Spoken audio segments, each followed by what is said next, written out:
ঢোলের ভেতরে ডাইনির সংসার।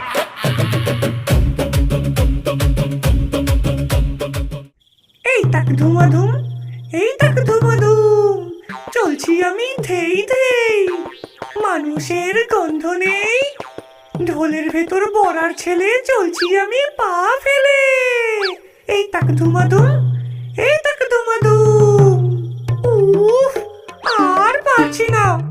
এই হারগিলে, হারগিলে, মরেছো নাকি বেঁচে আছো? বেরো, বেরো বলছি ঢোলের ভেতর থেকে। কেন গিন্নি, কি হলো? আমি তো ভেতরে ফুচকির লঙ্গট কাটছিলাম। তোমার লঙ্গটের নিকুচি করেছে, দেখছো না আমি হাঁপিয়ে গেছি। আমাকে আর কত খাটাবে? এবার তুমি ঢোলটা নাও, আমি ভেতরে গিয়ে একটু জিরিয়ে নি।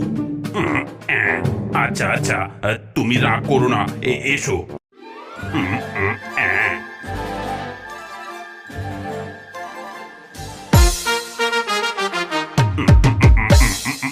টাকডুমাডুম, ওই টাকডুমাডুম, বউয়ের কথায় উঠি বসি, হাড়গুলো সব যাচ্ছি খসি।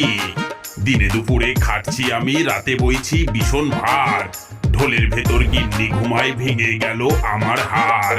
ওরে বাবা রে, টাকডুমাডুম, ওই টাকডুমাডুম। এ এক অদ্ভুত ভুতুড়ে কারবার।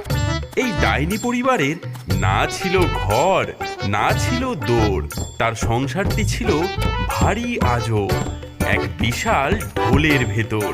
সেই ঢোল গলায় ঝুলিয়ে তারা দেশ বিদেশে ঘুরে বেড়াতো। তারা হাঁটতে হাঁটতে এসে পৌঁছালো এক ছোট্ট গাঁয়ের সীমান্তে।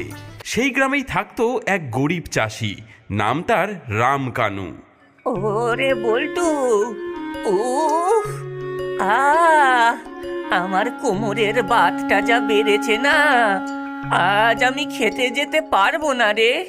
তুই যা, আজ রাতটা মাচায় বসে শস্য পাহারা দে। কিন্তু বাবা, আমি তো একা কোনোদিন যাইনি, যদি মশা কামড়ায়? আরে গাধা, মশা মারবি? যা এখন। হ্যাঁ গো, ছেলেটাকে তো পাঠালে, কিন্তু ওকে বলেছ তো যে মাচার চারিপাশে আগুন জ্বালিয়ে বসতে? আজ অমাবস্যা, শুনেছি ওই রাতে জলার ধারে ভূতেরা বেরোয়।